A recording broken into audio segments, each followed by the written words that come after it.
welcome in Wrong Side of the Pond. He is DJ Schweitzer. I am Jeremy Lance. And what are you doing in my house, guy? Oh, man. It's been a long time since I've sat here. Glad to be back. It's been a minute. It has been. It's been a minute. We are sitting in the same room for the first time since March of 2020. Yep. And back just, right around the time we gave each other COVID. It's mostly me giving you COVID, most likely. DJ, I don't know. I mean, maybe you can go back into our old podcast, but DJ had this early March / late February of 2020. DJ had a cough that wouldn't go away. Yeah. And then he gave it to me.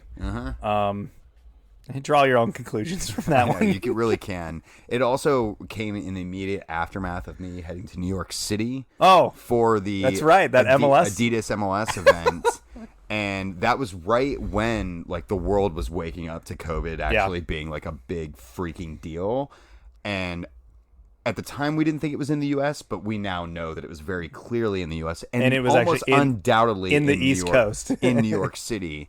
So I have a very high level of confidence that I actually had COVID then, and that I came back here and spread it to pretty much everyone I knew, like my indoor team, you. Me. I was, first, end of February, first part of March, I was actually sick as a dog. So. Yeah, it was like it whomped you good, but it didn't necessarily... I never really had a fever. I just remember being completely zapped of energy. But anyway... That was, 14, 15 months ago at this point. 4 years ago is what it feels like. 100 years since the last time we sat in the same room. What's different now, we've talked about this, we've had these, but we're also holding microphones now for the first time. We are. So we made some improvements since we last left you. We got microphones. And we got vaccines. Yeah. That was the plan. Win-win. A longtime listener and follower, Mike Ackley, tweeted out when we posted a picture of this before we started recording, nature is healing. And that feels like the most appropriate way to describe us sitting in the same room together. Absolutely. It's just healthy nature, us sucking down some bourbon together, and talking a little bit of soccer. We're just trying to kill some germs. Making sure we're just covering our bases here. Alcohol kills germs. Especially when it's 111 right there that you got. Thanks, Chattanooga Whiskey. You're very strong tonight. But we are back in the same room to talk about loads of soccery stuff that is not COVID related. We have a champion and relegations set in the Premier League. We'll be talking both of those things over. Did you feel like all of a sudden in a blink of an eye, most of this is now figured out as far as the Premier League goes? Yeah, we've been kind of blessed the last few years to have some drama down into the later stages of the season. This year, we're just getting it all wrapped up. Business is coded, and everyone head to the beach. Yeah, because I don't even know if we're gonna go down to the wire even with top 4. Most likely not. That's even as much as that should be in contention, especially the clubs that we're talking about that should be clawing their way into one of those top 4 spots. If the season was a couple more weeks longer, maybe, but they're running out of runway to even make that move. Yeah. We don't have much left for anyone to actually make this interesting for the last few weeks. I'm basically checked out at this point, unless it involves anything, signing related or, really dramatic. Yeah, I watched us crap the bed against Arsenal today, and I didn't care. It was I was okay, whatever. City last week, all highs. This week, we're losing to freaking Arsenal. Yeah, because it was all right. So that takes us from 4th place to 4th place. All right. Yeah. Okay, well, on to the cup final. Yeah, it is about that way. Before we get into all this soccer, there is a bunch of chaotic stuff that we have to talk about on the domestic side of things, too. Just a few things. Yeah, let's get into fantasy, right? Now that we're together, does it make it any more exciting? I definitely didn't go, well, DJ is coming over. I guess I better actually look at my team. Yeah, I didn't look at mine either. Neither of us moved any places in the Premier League side of things as it winds down. I'm in 56th place. You are in 89th. Tyler Kelly, 17th show in a row. His Ole can't drive, sitting on top of the table. Over into the MLS League, lots of similar situations happening there too. Mike DiPietro's La Vida La Cadia is still sitting on top. Second show in a row for him. I'm still bottom of the table. You fell 3 places into 8th place. There's Bummer. your fantasy update. Let's get into the soccer, and let's start with the champs. Yeah, it seems a proper place to go. So yeah, Manchester City, despite not winning since we last did a podcast, in fact losing late and dramatically to Chelsea in the Champions League final primer. Mm-hmm. They're champions. They are champions, thanks to Leicester City. Mm-hmm. I think that's accurate. I believe that's what took them over the top, right? Leicester City getting that win over United. Yeah, I mean, United sealed it. Yeah, United were mathematically now out of the equation. Not that they were really ever in the equation at this point in the season, but yeah, that win seals it for them. That also likely keeps Leicester in the Champions League places in all likelihood. Probably. It would have to be a real screw up. Yeah, at this point. So they're avoiding what many of us suspected might be a drop out there, but and only Champions League for what, the second time? Yeah, so a big deal for them. But City, this is them reclaiming their perch back on top of the table. You look at them now. Right now, they have 80 points, and they have a pretty sizable gap between them and United at this point, anyway. But 80 points. I mean, I hate to say this. We've come off some years. We've come off multiple hundo years, right? Mm-hmm. Like, it feels. What was it? 2 seasons ago when feels mediocre. Both first and second had 100 points. Yeah, it feels mediocre, but it also feels weird because they're so far away. Like, it's really wild. I saw a stat this week where it talked about this is the first side to come from as low as 8th at the halfway point of the season and win the title, which is a really far climb. And you almost forget that City were kind of crap at the beginning of the season. And now they've become so dominant, and the title is seen so inevitable that it is almost like, well, it feels like they had a great season, but also did they have a great season, or did other teams have a bad season? Isn't that the thing? That's really what it was. Like, no one else was that good. Therefore, City were default winners because they have a squad that's good enough to play every week. Yeah, I mean, that was kind of one of the things I was looking at. Like, what was the big factor? Like, what got them to where they are? And it is super interesting. You talk about them being as low as 8th. And so you have to go all the way back to around Christmas time. So they play the first leg of the Manchester Derby. It's a 0-0 draw. It sucked. It was kind of meh. And at the time, it was like, well, I mean, this is kind of what City's doing. Then they roll out a couple days later, and they draw with West Brom, which now, I mean, that seems absurd. From that point, though, starting with a match with Southampton on December 19th, all the way to the second leg of the Manchester Derby where they lose 2-0 to United on March 7th. Between those 2 points, they win every match in all competition. That's crazy. And that's not a normal stretch of the year during a normal campaign, right? Because the season's been extra compressed due to COVID. And I mean, that they started their run at the most compressed time of the year, right around the holidays. For sure. That run, it has to be examined as one of the best runs in football history. Yeah. The time scales, the crunch, where they started in the table and where they all of a sudden finished, and how far ahead they ended up ahead of everyone else. I mean, again, that goes back to how bad everyone else has been over the last. I mean, look what happened right around that time, right? Mm-hmm. Liverpool started to have their injuries, their falters. Right around that time, literally, I think a day or two later after that first win on the 19th, you have Chelsea playing Arsenal. Arsenal is falling apart. Arteta's about to get fired. Everything's going really well, actually, for Chelsea at that point. And what happens? Chelsea lose. I think it was actually even a chance to even go into first place or second place with that win. They lose that match. Arsenal looks good. Chelsea craters that at that point, and obviously we know how that ends with Lampard getting fired just a couple months later. You had that, like, all of a sudden you have City going up, but at the same time you have all of the other opponents in that area just kind of fall apart. Yeah, and City have been the beneficiaries of that. Obviously, they're taking home yet another title. Everyone's talking about how great they've been and how they got here. I think if you want to, like, pinpoint it, even though they're a side that doesn't necessarily have, like, a defining offensive character outside of maybe Kevin De Bruyne at this point, now that we know Sergio Aguero's gone, and Raheem Sterling doesn't seem to be shining quite as brightly as he had, and Phil Foden's certainly up and coming and everyone's really excited about him, but they don't necessarily have, like, that standout global icon. And Foden's not going in and just racking up goals. Like, he's not, like, I don't even think he's had a multi-goal game.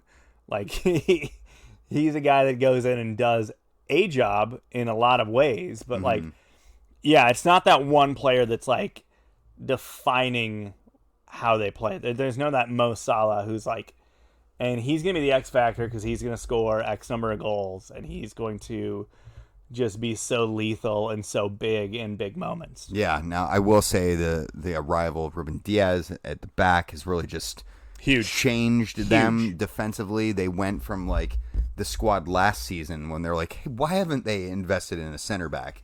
Well, maybe it's because they're waiting for this guy. We were talking about that and, like, hey, they have not, like, they still haven't replaced Vincent Kompany, and this has been 3 years now. Yeah, and man, have they replaced him, and it seems worth the wait at this point. And it's not just, obviously they've won the league, they've won the League Cup, in the Caribou Coffee Cup final against my Spurs. They're in line for this ultra rare quadruple right now. Still, like, they still have the FA Cup final yet to come against your boys. And then, of course, the Champions League final also against your boys. They're not in the Cup final. Excuse me. That's Leicester City. That's the barrage. They were already in a Cup final. That was against your team. Yes, exactly. How did that finish? Yeah, we lost that. Okay, gotcha. But anyway, sorry, I'm getting my Cup finals confused here. But all that said, like, they could still pull off a truly unbelievable season. Right. And a lot of that I feel like is down to the fact that they finally. That's still a treble, right? Yeah, so, I mean, they figured out how to fix these defensive woes they've had, and Ruben Diaz has been such a huge part of that. So, great. Is that like if you were to hang, like, a MVP award on, like, who was the guy that got them over the top? I point to Liverpool winning the title last year, and I was one of those people that was really banging the drum on.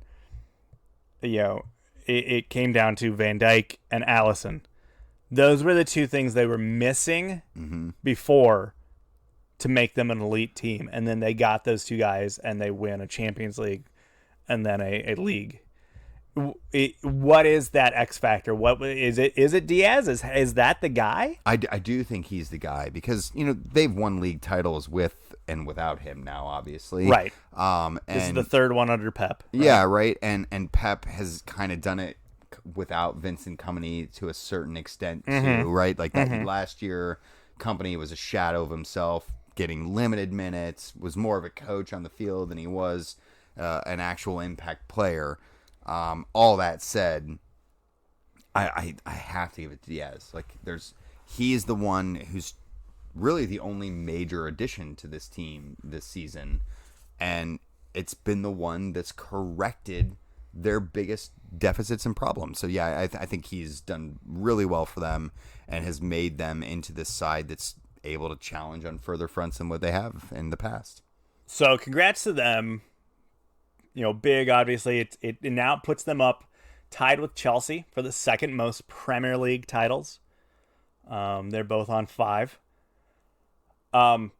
Here's the big question, though. You mentioned what they still have left to play for. If they don't win the Champions League, because that's still the thing that was left to accomplish. If they somehow don't do that, how much of a success is this season still? Not. And that's kind of how I'm feeling, right? Because I mean, that's the goal. Pep loves the titles, right? Like Right. any title is fine. But the goal from the start of this project hasn't necessarily to been win league titles. It's been to win Champions League titles. Yep. And they've racked up everything else, but this is the one that they've not. They got like 5 Caribou Coffee Cup titles. Cool. Although I'd take any of them. But you tried to, didn't you? Yeah, we didn't get it. But, those 5 Caribou Coffee Cup titles, I think they would melt those down and not give them out as stars to their fans. They would just melt them down and use them for, some sort of smelting Make project. an actual coffee cup. Yeah, right? Like, that's what they would actually use it for.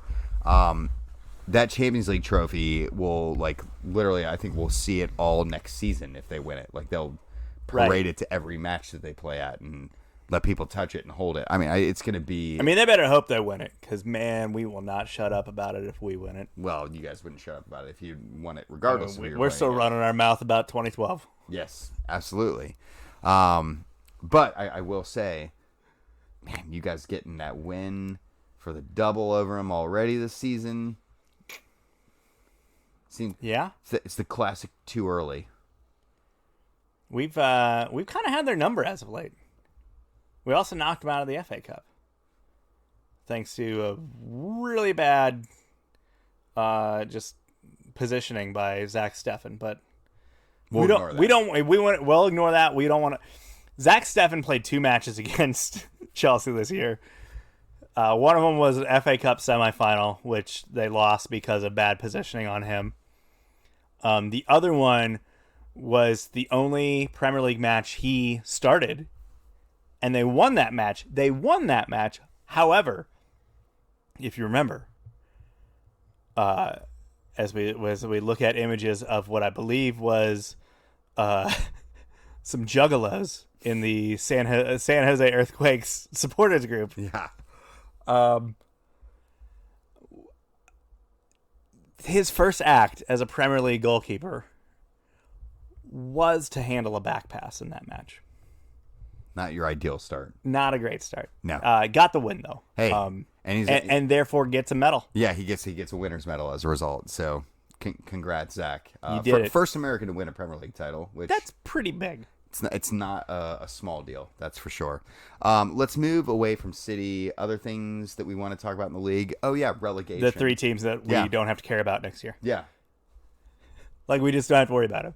West Brom. I didn't want to care about you this year. Mm-hmm. I was glad that I had a time where I didn't have to care about you, and I'm very grateful that I'm back in that time of not having to care about your existence. Get down there.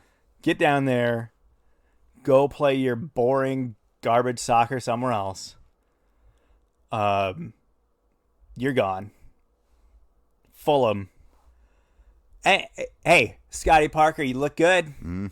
And maybe you still are plan D or E for Tottenham. I don't want to talk about that. Or B. Don't want to talk about it. But you're gone. Mm. So good seeing you. And Sheffield United, you've been relegated for, I feel like, a month now. You've been gone. You were gone by, like, Christmas. It was essentially Christmas. Like, everyone saw the writing on the wall. This was just a really bad team. It's not gone well for the Blades. Well, let's hit each one. Let's start with the Blades. This was a team that, like, last year they were innovative. You know, the overlapping center back, blah blah blah blah. Why did it not work out this year? I think what it was that, like, the novelty of the system last year just caught everyone off, right? And it took. This was took the them a while. Wildcat offense. Oh, for getting sure. found out very soon. It was exactly that. And I don't even really know football, and I understand, like, that reference totally. And it feels like that. Like, for a year, it was like, we've revolutionized the game. And then when everyone figured out how to defend it, it was like, never mind, the revolution is over. And they just never corrected themselves or abandoned that policy. I think, too, it became a bit of an issue last year where they just got really hot and, like, everything was clicking in addition to the system being different and new and weird. This year, nothing clicked. So it was the combination of It's not great. getting found out versus enhanced by the fact that nothing was clicking and working the way it should have. And I feel like they did. I feel like it's such a common mistake with sides that come up and immediately survive. They get this false hope. And so what do they do that off season? Nothing. Yeah. Like, They bring in like nobody. This worked great. Like, hey, this worked well this season. Why would we need to make improvements? Well, And that's why you need to make improvements. yeah, that's why they find themselves where they do. Let's move over to West Brom. Talk about them. Outside of the fact that I think most everyone outside of their own fans is okay with them being gone. Right. But They're not really bringing a whole lot of entertainment to the table. No, they certainly aren't. But the other side of it is, too, no more Sam Allardyce, at least for the time being, until some other club in trouble. Well, like, and he kind of like his streak ended, right? Like, yeah, it officially he was did Mr.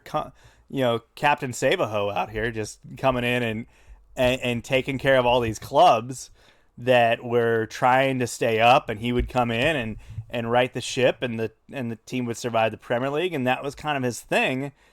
And here he comes in to do the same thing at West Brom, and nope, didn't work out. No, he kept talking about all these wins his team needed, and while they got a couple, it wasn't near enough. And they are going back down. Let's talk quickly. Fulham, they're like the most sympathetic of this bunch always. You'd be okay if they stayed up, right? Like I'd have no problem. Nothing with them hateable staying about up. them. Yeah. If it were like, hey, Newcastle went down instead of them, I'd be like, cool. Yeah, I mean, so you have a Fulham side that operated with a lot of like young dudes. That there's a lot of promise there. There's a lot of like guys trying to like reclaim their hot prospect career, like a Ruben Loftus-Cheek that had some big moments, and then all of a sudden found himself like having to go somewhere else to kind of reclaim his Premier League career. Yeah, He goes down now. What's that mean for him now? He's going to go back out on loan to, I think we all know where he's going next, because Lampard's getting that Crystal Palace gig, and that's going to become like the Chelsea like refugee camp. Yeah, It's going to be Tammy. It's going to be Loftus-Cheek. Billy Gilmore will probably go out on loan there.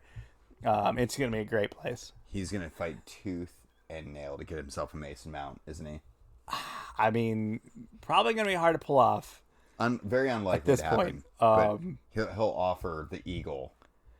I mean, they'll probably counter with like, I mean, we can maybe like, I don't know, Casey Palmer. I think he's still like bouncing around championship spots. Do you want that guy? That's like the loan product we can give you, Frank. Well, it's like we're not giving you anybody cool. We're gonna open up the cabinet and just be like, here's the ones you get. Here are the ones you can choose from. So yeah, there is your three. They are down. Yeah, all right. And I know we always kind of throw this to the end of the season, but we can kind of hit it now and, like we do with a lot of things, just regurgitate them in a later podcast. Which of these three comes back the first, like the soonest? Like who pops back first? Man, that's a great question. Looking through them, Fulham have like the tradition of bouncing up and down. Yeah, feels like the safe pick. Yeah, and you feel like they're probably going to keep their squad mostly intact, given how it's structured, how young it is. So I have a good amount of faith that they'll build upon this experience, go down to the championship, maybe trounce about a bit more than they would have otherwise, and maybe find themselves back up fighting. And at that point, they'll have their new stadium expansion done. Fans will be back in the grounds. Hopefully, that will leave them in a better position to hopefully compete. I agree, and the inverse of that is like, I have a really bad feeling that like you and I will be putting our kids in college by the time we see Sheffield United again. Yeah, it's kind of seemed like their chance in the sun again. Yeah, it kind of came and it went. Since they went down last in a very chaotic fashion, this one's just another type of chaos. And yeah, I just don't see. And and I think they did the thing that these clubs always do, is they eventually, the desperation to stay in the Premier League ends up costing the manager that was like the lifeblood of the club to get sacked, right? Like Bournemouth. Think of Bournemouth. Like Bournemouth fired Eddie Howe. And I'm pretty sure if you went to Bournemouth right now and be like, hey, would you like to like not done that? I'm pretty sure Bournemouth will wish they hadn't have done that. Yeah. And I feel like Sheffield United is also going to look back and be like, gosh, we should not have let Chris Wilder go like that. No. Why did we do that? Well, no one knows how to make these center backs overlap better than Chris. So Who else is doing that? yeah, exactly. Let's move over to domestic matters. Did you want to hit like the EPL schedule? I mean, we mentioned like Chelsea won a match against City again. What did your guys do? You guys are still fielding the squad, right? Yeah. What's going on there? We're supposedly fielding a squad. How many of those players will be back next year remains to be seen. Yeah, we had a loss this weekend. I hate to see that. Yeah. So I'm already on the beach. I'm sure the rest of the team is as well. It's looking. We are at that point of the season, right? Increasingly likely that some significant members of our squad will try to wiggle their way out of Tottenham's locker room over the coming months. So I'm really not looking forward to the summer that's fast approaching. And if anyone else is on a beach, it's me, because I'm just trying to escape the reality that is Spurs. You got a match in hand, but 1 point separates you from St. Totteringham's Day right now. How you feeling about closing that one out?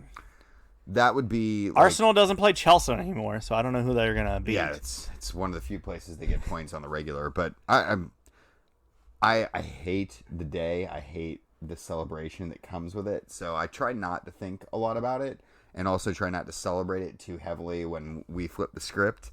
But I'm very nervous that we're going to finish below them at this point. Like it seems almost assured. Arsenal finished the season. Crystal Palace next Wednesday. Then Brighton. And that's it. They literally just have 2 matches left.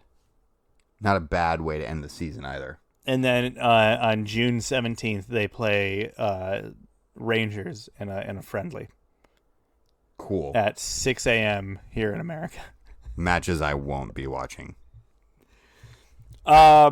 Yeah, I don't know, man. That does not sound too safe for you guys to not have to deal with that. Yeah. I think St. Totteringham's Day is much like a lot of things in America and the UK right now. Back on schedule. Yeah, it may be a holiday this year after all. Yeah, let's get out of that English stuff, because that's enough for me at this point. Let's talk about domestic matters. Let's start here let's start in Cincinnati. Right. We're right. basically going to just be in Ohio. Mm-hmm. Let's start with Cincinnati first, and let's actually, to cleanse our palate, let's go good news.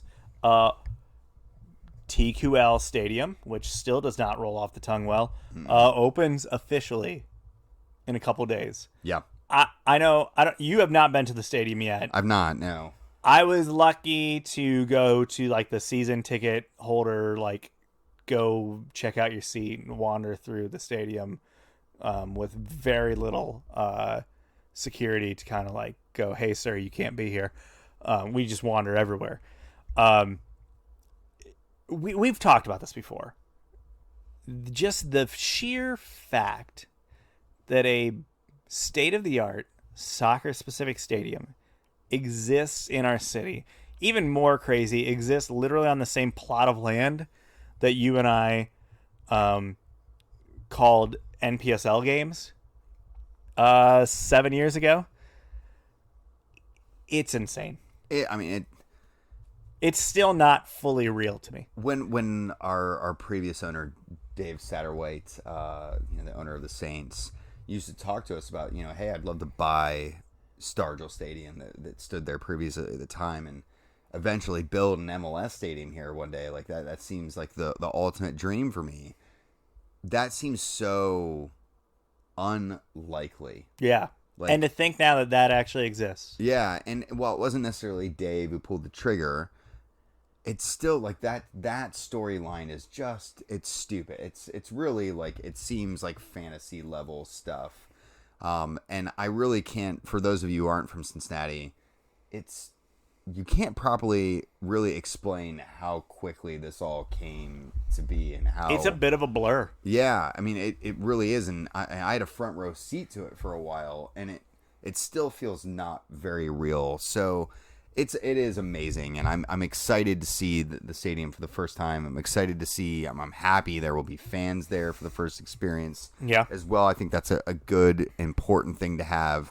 And it can't come at a better time for this team who just needs any sort of burst. Sure. Of an injection Any good of energy. press would be a good thing at this point. Yeah, for sure.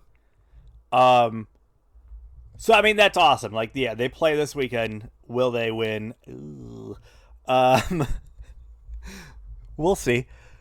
But just it's just wild. You're right. Like, it's wild to think like how quickly we've arrived at this moment, right? Mm-hmm. Like, it was 7 years ago that you and I were sitting in a high school press box calling NPSL games in the same plot of land for local public access. And now there is a state-of-the-art 25-ish thousand seat MLS stadium with amazing amenities, with every seat in the house being an absolute, like, right on the field view. It's unreal. It's absolutely unreal. Like, I walked into this stadium with my buddy Mike last week, and like it was kind of overwhelming. Like this, like like several times I'm standing in the stadium looking around, and I've been in several soccer stadiums here in the U.S. I've toured some in the U.K. And just to like literally sit there and think like, this is 15 minutes from my house. This is in my city. This is literally geographically the same, pin on a map of where the NPSL team used to be, of where I used to run rec soccer league matches just as recently as like 2018. Like, I had to keep reminding myself of that I was like in Cincinnati still.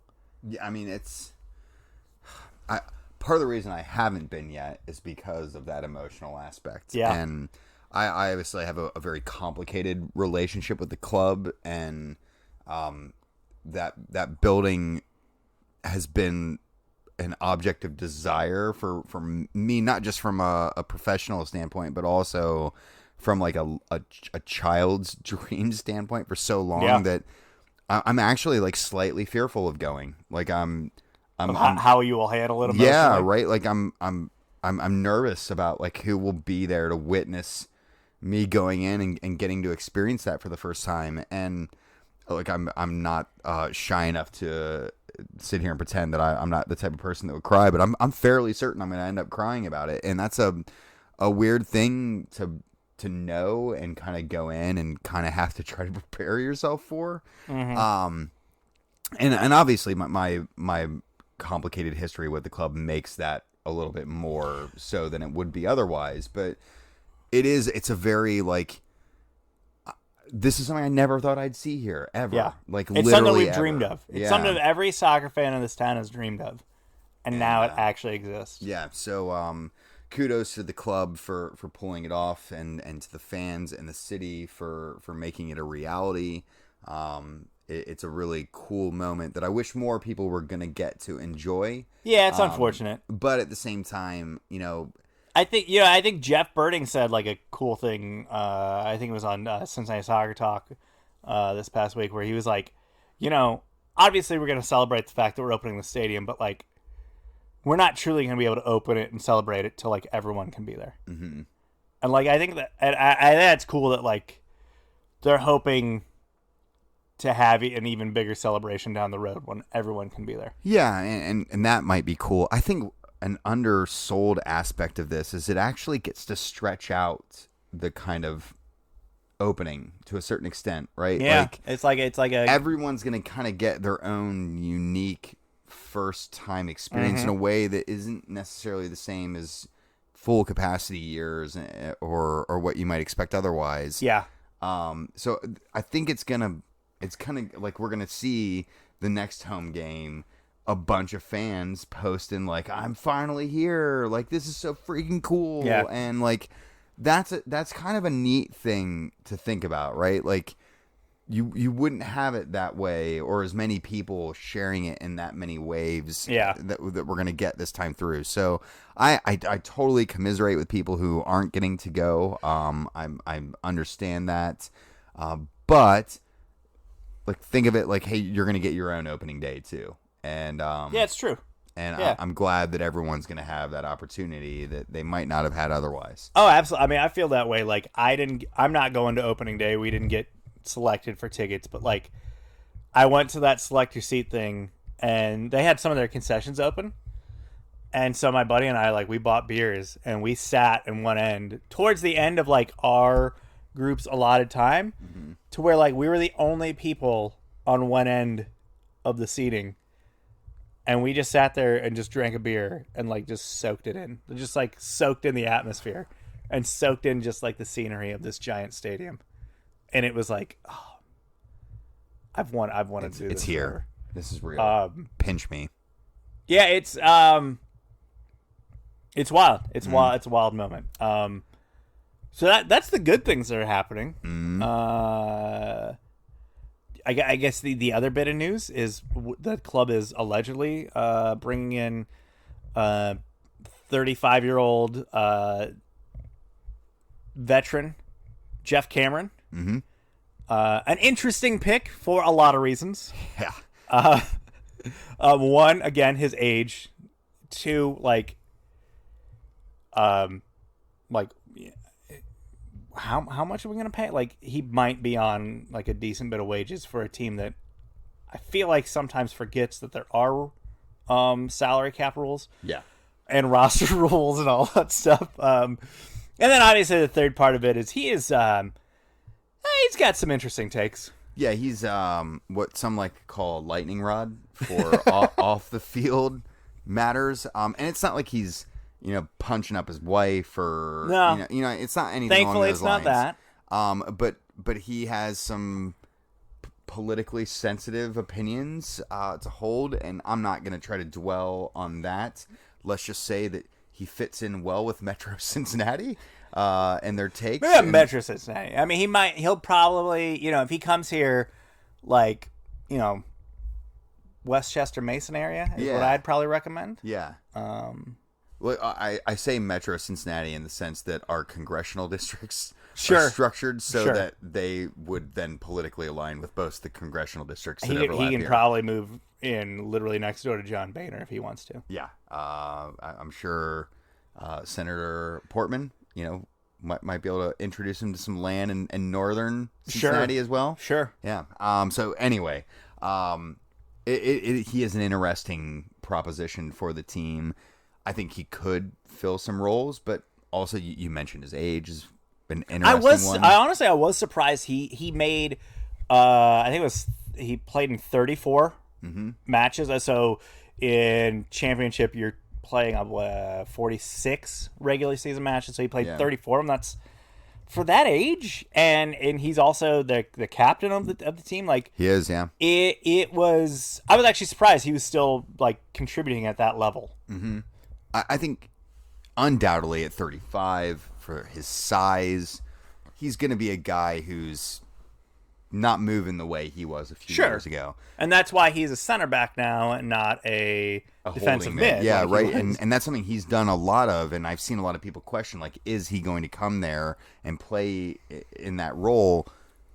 I think potentially he could, maybe in some pinches here and there. Well, if one team's going to have a lot of pinches to have, this was going to be this one. This is one to have him. But I think they're looking at him as a center back. But I think they're mostly looking at him outside of his qualities, he's a proven international caliber player.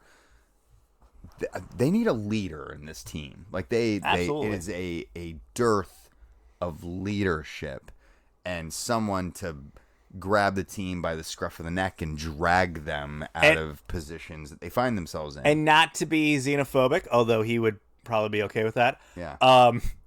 It does somehow, kind of bode well. I know we have this whole Dutch thing going. It does probably bode well that like the leadership is like an American. Yeah. There are advantages to that. Look, I don't think it's xenophobic at all to say, if you look at the history of this league, anytime a foreign system has tried to be centered upon here, it's gone poorly. It's gone very poorly. So having an American anchor it, a guy who has experience, not only experience, but successful experience within this league, that is something I feel like I've been shouting about this since the minute the team jumped to MLS. Where is the MLS experience here? Yeah. They finally have some. Is it enough to solve all the problems? No. Absolutely not. No. But I think it's a start. Whether or not he has what's left in the tank to make that happen, we're going to have to wait and see. Like that remains a legitimate question. He may get over here and find it frustrating. He may get over here and find that the American air isn't sufficient. I don't. Anything can unfold, but I'm not trying to say that's what will happen. But it's also not a guarantee, and it's also a Band-Aid. Dude is 35. Yeah, like it's not a long-term contract getting signed there. Huge center backs have an expiration date, and he is already past it for the most part. And maybe he'll be a freak of nature and extend well beyond that, but those legs always catch up. As a center back / outside back who is of much smaller stature, my legs have been falling apart for decades now. So I can tell you it's someone who's done it at a higher level, at a far more strenuous level, and taken far more of a beating. That has to be something that will be a concern. So it's not going to be a long-term fix, but I think it is potentially one to give them some good lateral to move forward. Yeah, I mean, obviously it's addressing some issues. I feel like lately they've been trying to address these issues by just adding more wingers. This seems to be a little more accurate in the choices. So I guess the only other thing to talk about, really the main thing to talk about domestically, is a certain rebrand that took place. The rebrand everyone was asking for, which was Columbus Crew SC rebranding 5 years after their last rebrand? I think it's 7. Okay. If we want to be technical. All right. Okay, but sure. I think it was 2014 when the Crew rebranded away from the hard hat image to what was almost universally lauded as the best soccer crest in Major League Soccer in general, right? Like, oh yeah. Yeah. Even if you didn't think it was the best, you were like, it was good. Like, everyone thought that it was made in house. It wasn't made by some big firm that was brought in. Yeah, it wasn't overdone. It wasn't ham-handed. Like, it was European stylistically without being just a complete ripoff. Yeah. It had a little bit of everything. It paid homage to the history. It held the heritage of the city. It was a really well done crest. Yeah, and most importantly, it had the participation of and the input from and approval from the fans. Yeah. Columbus from the start reached out to and spoke to dozens of fans, some of their most influential supporters. I was lucky enough to provide some input into the process early on. It was well done. Mm-hmm. They did it the right way. They had the right reasons for it, and It was the one good thing Precourt did. It was the only good thing that Precourt did, really, outside of, getting a name sponsor for the stadium. Right. And that was... Well, and even that's debatable. Yeah. So you went and got a somewhat obscure insurance company in the city where one of the biggest insurance companies in the U.S. calls home. Yeah. Anyway, but that was 7 years ago, and I understand that the Precourt era, everyone wants to turn a page on that. There's a new reality in Columbus. That guy's dead to them. Yeah, they've got a squad that's the reigning Major League Soccer champions. Arguably one of the best squads that we've seen in Major League Soccer in a while as well, and you're coming fresh off the heels of a movement that saved the team from moving, and it wasn't called saved what? It wasn't saved called Save the Crew. the Columbus soccer team. It wasn't called Save Professional Soccer in Columbus. It was called Save the Crew. And fresh off the heels of that, and we've heard these rumors going back nearly a year at this point. Oh yeah. Saying, hey, this is the time that we're going to ditch the name. This is the time. The year after you win the league, you go, hey, let's blow up. Let's blow up our brand. Here, I will say this much. It's not like they made this decision after they won the cup. Like, the wheels have been in motion on this absolutely for a long time. I would presume, like, the minute the team was taken over by the Haslams and Tim Bazbachenko became a part of the equation, I think that's when these wheels were set in motion. And from what we've heard from the supporters that's leaked out and the aftermath of this new crest being unveiled, is that they weren't consulted. They weren't consulted at all. And not only that, when they were finally consulted and brought into the equation, it was not only too late to provide inputs and that all the decisions have been made, but that even though the supporters were going like, hey, not only do we not ask for this, but we hate this, the front office, and specifically Tim Bazbachenko, said, well, if we lose 8,000 fans, would it be worth it to gain 15,000? And I kind of said this the other night on Twitter. Like, where are you getting this number Where from? are you getting this number from? Like, where are these 15,000 new fans? What consultant did you meet with that told you that? Like, that spun you that logic? Let's just pretend that there are 15,000 new fans out there for the Crew. Maybe there are. There probably aren't. But let's pretend that there are. How many of them is a new logo that doesn't have the name Crew in it? How does that actually translate? Right. How many people actually are that enticed I think by I saw logos? that. I think I saw that tweet today where someone was like, "Who are these fans that like were just sitting on the couch at home, waiting and be like, hey, if only this club had a different logo, I'd support them." Right. Like I'd care. I like soccer, but the Crew name, that's weird, right? The other thing that's weird about the ditching of the name, and I'm not going to even really get into how bad the crest itself actually is. Like, it's just like, you mean like stylistically? It's atrociously bad. Like, there was an idea, and then they like half baked it, and not even that much. But the thing that I find most weird about the name ditching aspect of all this is they haven't even really done it. I said that today on Twitter. I was like, are they like what are they gonna wear the rest of the season? They're gonna wear the old crest. It seems like that's what they wore today. So we're gonna do 3 matches into the season. We're gonna launch a rebranding that no one asked for. That is officially a name rebranding, right?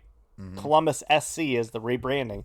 We're still using the Crew as our nickname, and here's some cool graphics with the Crew in it, blah, blah, blah. But like, hey, we're pushing all this stuff, but like our team on the field is still going to wear the old stuff for the entire season. Literally nothing That we about just started. Literally nothing about the announcement. This very much smacks of when Nashville SC debuted their MLS logo before their last USL season. Yeah. And it literally is like, so if you're planning for this to go well, which you would expect they would plan for, right? That's the hope, yeah. Yeah. You basically are sacrificing a whole year of merchandise sales. Yeah. Yeah, you've got some other stuff that you already have ready to go, and they're selling hats and shirts with all this new crappy logo on it and whatever. Yeah. But that your supporter groups are boycotting. But now your jerseys are, which are literally, and your margins aren't great on those, but they're your most visible items that you sell. They're now worthless. Right. Like they have essentially a dead logo on them, right? For the rest of the year is like, well, I mean, am I going to buy one?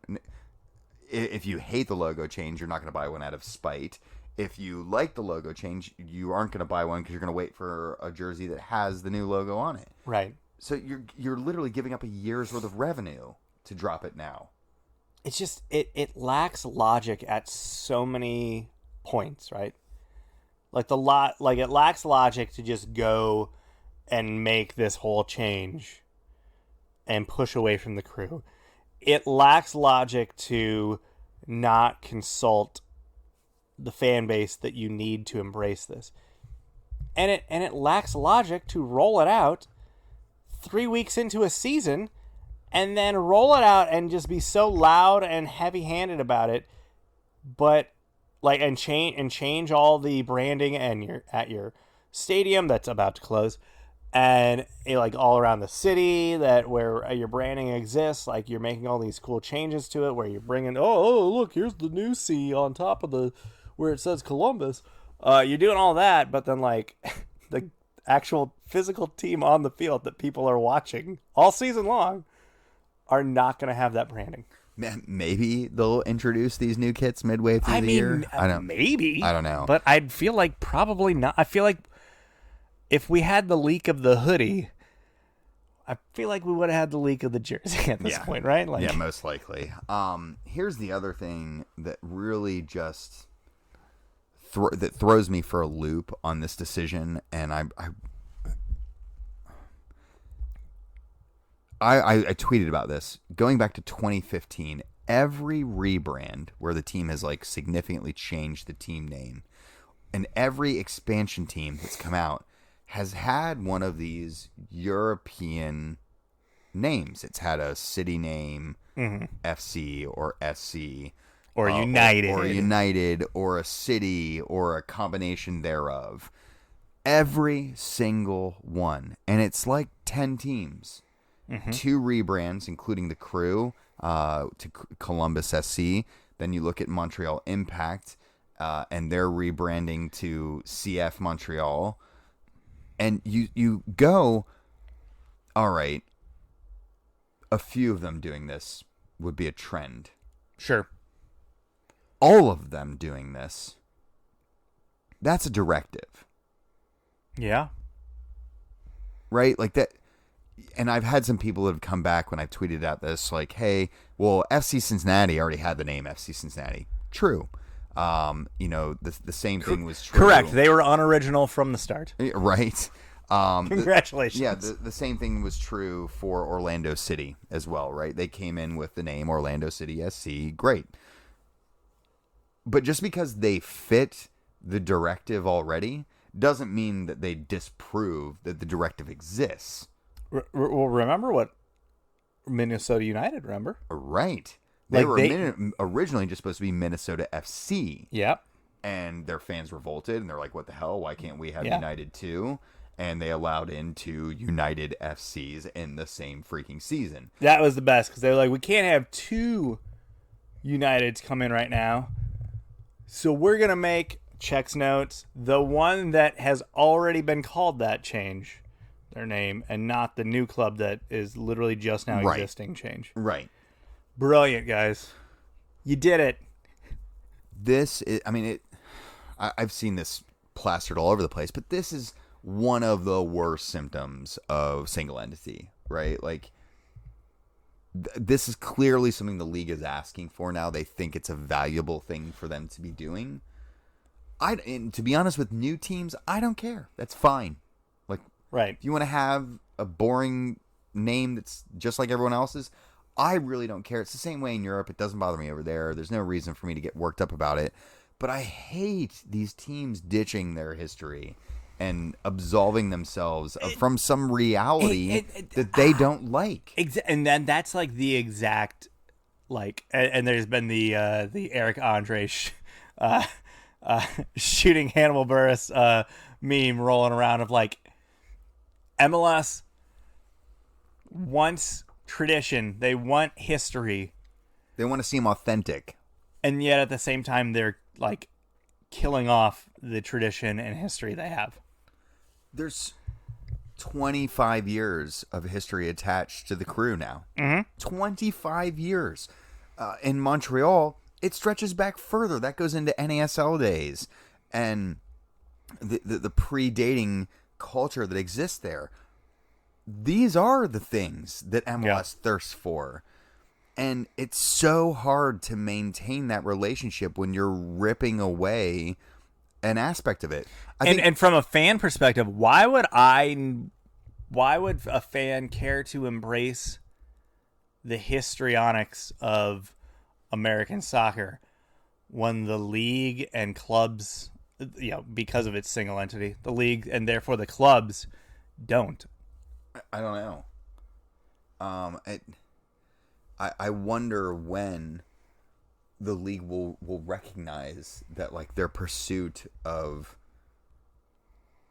recognition of legacy comes from like the legacy that it writes, and they're constantly trying to erase and rewrite their legacies. And I don't know, it's exploding every time it happens. This is a perfect repeat of what happened in Chicago. It's a perfect, and I know this wasn't MLS, but it's exactly what happened when Louisville did this. Every time, twice. Every time teams try to do this without fan input, they end up in a situation where they design crests that have no business being on soccer teams. Right. Like, none. Everyone pans the Chicago one. That Louisville crest is hands down one of the worst things that I've ever seen. Like, who's approving that? Because I mean, it's not like these things are done haphazardly. Like, there are meetings after meetings within that front office. So that tells you that the front office themselves doesn't know what a soccer crest should look like. I mean, I saw people defend FC Cincinnati's crest, which in retrospect is now starting to look more okay. It looks like a dream compared to what's happening in Columbus. But it's mediocre, and we're allowing ourselves to say, like, hey, it's great because it's not as bad as the garbage that it's sitting next to. Right. And I saw someone defend it by saying, well, it was the best of the four options that were presented to us. And it's like, well, that's not exactly a great defense here. Like, no, it's bad. They weren't really incorporated in the conversation about how that was gone about, but it worked out okay in that scenario. Sure. But when they don't do it at all, this is what happens. Yeah. And I don't know how many times it has to happen before teams will get it. Now, the Crew have kind of. They put out a statement saying, like, hey, we went about this the wrong way. Yeah. Not, hey, we've heard you. Thing. We are changing course. Yeah. I think what's going to happen is that crest won't live. It's like the Chicago situation, right? Because of the Adidas contract and just how, and you've talked about this before, just the long timetable of jerseys and kits and all that stuff. The Crew, they're going to be stuck with the branding for a season or two. They're going to be wearing this next year. Yep. No questions asked. Like, that this is the crest they'll be wearing next year. Unless something... And then what happens, right? Really major happens. Are they going to do a Chicago thing and be like Chicago is now saying, like, hey, why don't you tell us what the logo should look like? Right? And you would hope that's what the Crew are going to do. I worry that's not what's going to happen here. And we've been waiting for the first moment where it's like, when are the Browns going to show up in this equation, right? Because they did. The Haslams, if you're not familiar, also own the Cleveland Browns. And if you're not familiar with the Cleveland Browns, they're literally like an example on how to not run a professional sports franchise. They are literally the Glazers. Like, there's a recency bias right now where people are like all happy about the Haslams because like, hey, they did a great job coming in and saving the crew, and like the Browns are like actually doing really good right now and like are set up for like some at least short-term success right now. And you forget the whole fact that like actually this club or this organization has been run very poorly for almost its entire existence under the Haslams. Just like the Glazers have actually been a terrible NFL owner with the Buccaneers. They just happened to get Tom Brady and let him basically build a team around him, and they won a Super Bowl. Yeah, this is just the reverse of that, right? Yeah. Like they're getting the success up front, and then maybe like 10 years and 20 years of pain follows. Yeah, and again, I don't want to disparage. Like, I think it's good what the Haslams did. I think on the whole they're good owners. I will say, like, again, like the Browns have also sucked for like the majority of the time they've owned them. Also, look into like some of the shady crap that Flying J did to their membership rewards program where they just screwed over like all these truck drivers. Like it, yeah. Billionaires doing billionaire things, just doing their thing. Yeah, I mean it's if you need more evidence of how Jimmy Jack the Rebate Haslam is a phrase that exists out there. It's not a good nickname to have, and it really is like another sign of like when billionaires are like that Steve Buscemi meme where it's like, how do you do, high school kids, right? Like fellow high school kids. It's exactly that. Like, right. I know what you want. I'm not going to talk to you about it and ask you what you want, but I know what you want. And this is like a perfect example of why billionaires mostly get that wrong. Yeah. Right. And to take another meme, will the crew respond like the Principal Skinner meme and say, no, it's the fans that are out of touch? So far, while they're trying to give off hints that that's not the way they're approaching it, they're definitely in the Skinner category. Yep. And we're getting memes all over the place right now, and it's not the territory you want to be in. It's much like when I've heard some people try to explain the FC Cincinnati pre-launch videos that have resurfaced are like the hey, they become so bad that they're now good full circle marketing. Like they keep dragging people back in. It's like it's not good when you're getting mocked for it. Like that's no. If it brings shame for your fandom, then it's not a good thing. And that's what's happening in Columbus right now. They're bringing shame on people who've been shouldered with shame at a time where like they should be at the exact opposite of that. Like they're MLS champs. They are again a small market club that have built one of the best, smartly done rosters I've seen in MLS history. And they've got a brand new stadium they're opening up. Yeah. You couldn't ask for a better runway into the season for an organization like the Crew. Like it's unbelievably perfect. And they've decided, hey, like, let's just do this instead. Yeah. Now I will say, like, because this was likely in motion before last season happened. Sure. I would almost venture to say, like, they probably felt like, crap, we won that trophy a year or two early. Like, I think if it had all panned out differently, right, they would have probably preferred that they won it this year while wearing that shitty crest, right? Like, I think that, like, hey, well, we did this to you. Yep. But we also have now delivered you this. They did it in the wrong order. Like, they gave you the amazing thing first and then followed it up with the crap sandwich. And because it went in that order, the crab sandwich really tasted crappy. And, like, all you can remember is the tasty crab sandwich you just had, or the terrible tasting crab sandwich, instead of the delicious champagne-filled trophy you just drank out of. Yep. And because it fell in that order, it's making it worse. And, I mean, no one wants to not win a championship. But I think they probably would have picked a different way for it to unfold. Yeah.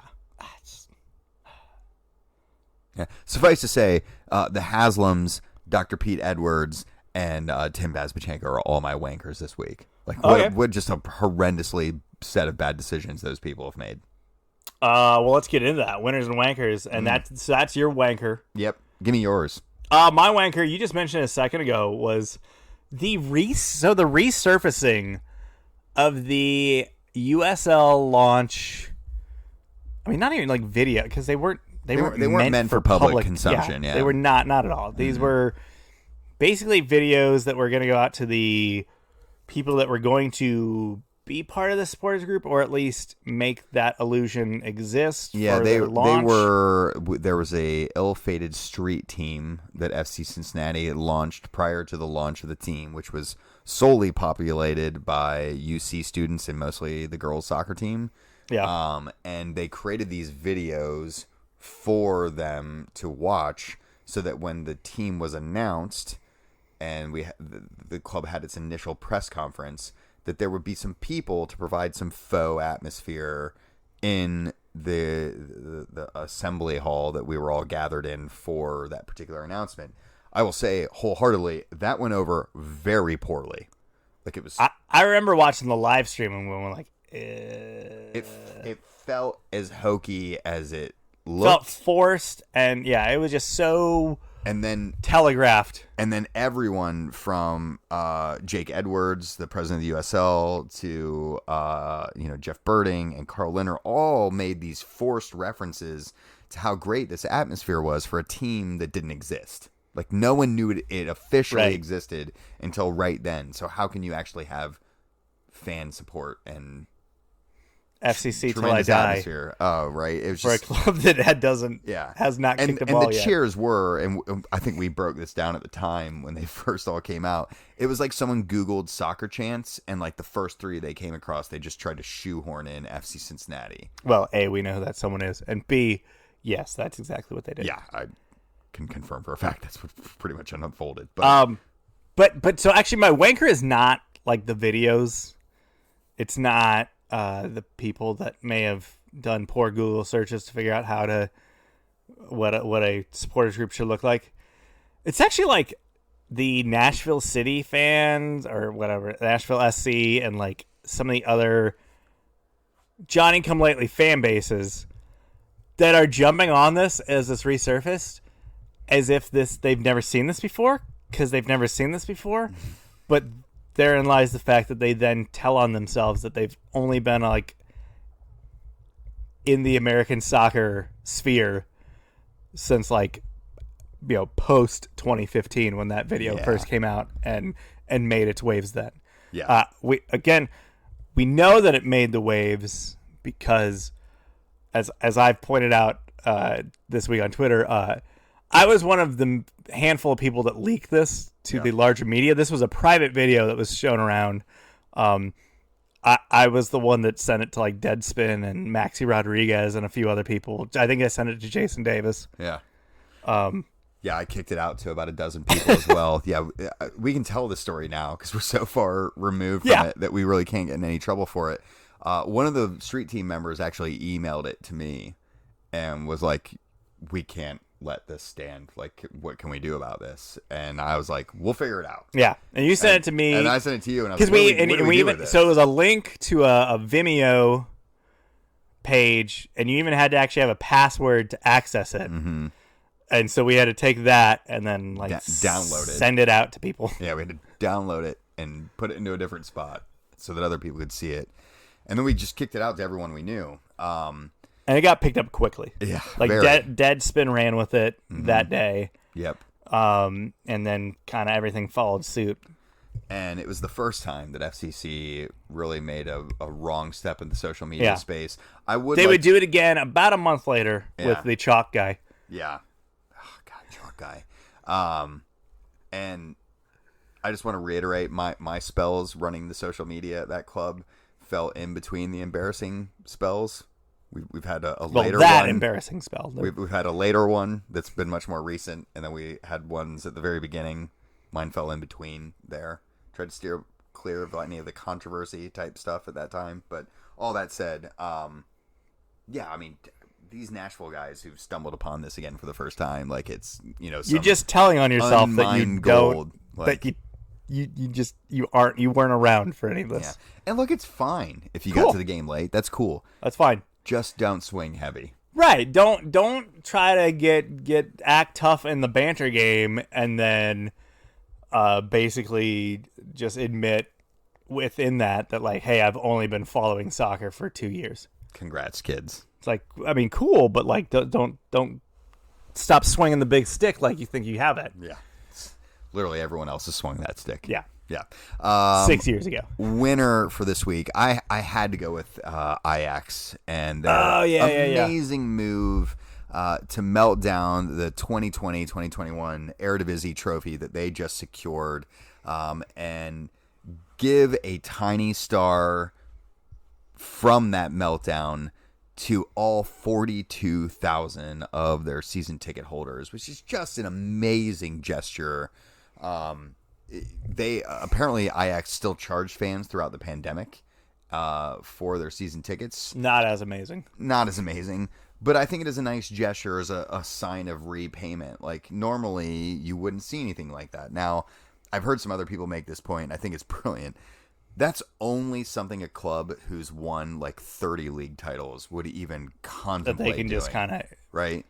Also, maybe this is just the cynic in me. So they had how many thousand season ticket holders? 42.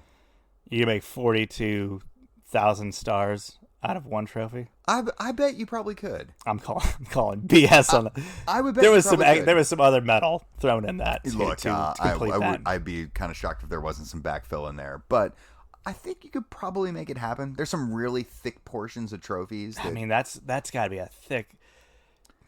Those stars looked like, I mean, they were small, but they looked like they had some density to them. You'd think, but maybe they're just paper, like foil thin. Sure. It crumbles up the minute you get it in hand. But I still thought it was a really cool gesture. But it's also not something that you would see, like a Leicester City melting down their only Premier League trophy. Like that's just not going to happen. The other side of this is also the whole like, did they really melt it down, or do they just go to the people who make the trophy and be like, what can we do to get 42,000 little smelted stars? Like, can we make that happen? And then like 5 years later, they forget and they put the trophy out in like one of the display cases, and people are like, hey, wait a minute. That's the replica, guys. They gave it, you know what? The league was they loved what we did, so they went ahead and they gave us another one. They gave us another one. That one's made out of foil as well. But I still thought it was a good gesture. Well, that's heartfelt and cool. Mine isn't. My winner of the week. Listen, I'm just excited. This is something we've been wanting to have happen, assuming would have happened, hoping would have happened for a while now.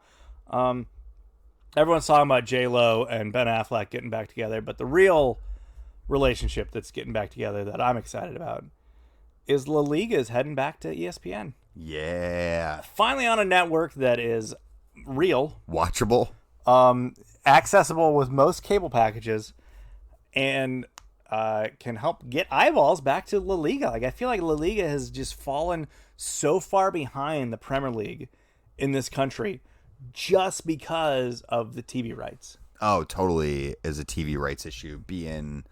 Was just an albatross of a network to put themselves on. But two, like, if things go as they currently are in European competition, this may be the only way to watch Real Madrid and Barcelona for the next couple of years. Yeah, we all know that's very unlikely to happen, but that could be what unfolds if they get the European bans that are supposedly waiting for them at the moment. So I don't know. I think it's a great property to get. I'm excited to watch La Liga because I find it a very fun league to watch. If you're not a fan of defending, La Liga is for you. It is just a league where they don't give a damn about it. And it's a fun league to watch. Some big names, obviously, too. And, yeah, hopefully that just sweetens your ESPN deal just a tiny bit, or ESPN Plus deal a tiny bit more. Now, this does also do another thing, though. Where's the Premier League going? Because I think this effectively crosses ESPN off that list. I don't think they were really fully on the list to begin with. Puts them off the list. is it really down to like NBC retaining or CBS? Or Turner? Turner just grabbed some rights, right? Yeah, I don't know. I mean, I can't imagine that the La Liga rights were that much. Like, I think the damage has probably been done. I think it's more or less not how much money they spent, but like they played at the same time. Yeah. Like as far as like they only have so many channels. Sure. I don't know. I think it definitely decreases the odds of that. So who knows? We all may need to bump up our Amazon Prime subscriptions here in the very near future. That, or it's just us and Les Moonves there at CBS, just digging it. Great. All right, that'll do it for another edition. This is fun to finally doing this. Where we're like hanging out in the same room. I know I could touch you if I wanted to. You could. Yeah, haven't yet. Well, night's young, and we both have a lot of bourbon. Yeah, that's right. As always, if you want to get a hold of either one of us, Jeremy's at Jeremy Lance on Twitter. I'm at Wrong Side of Pond. Until next time, folks. Later. Bye.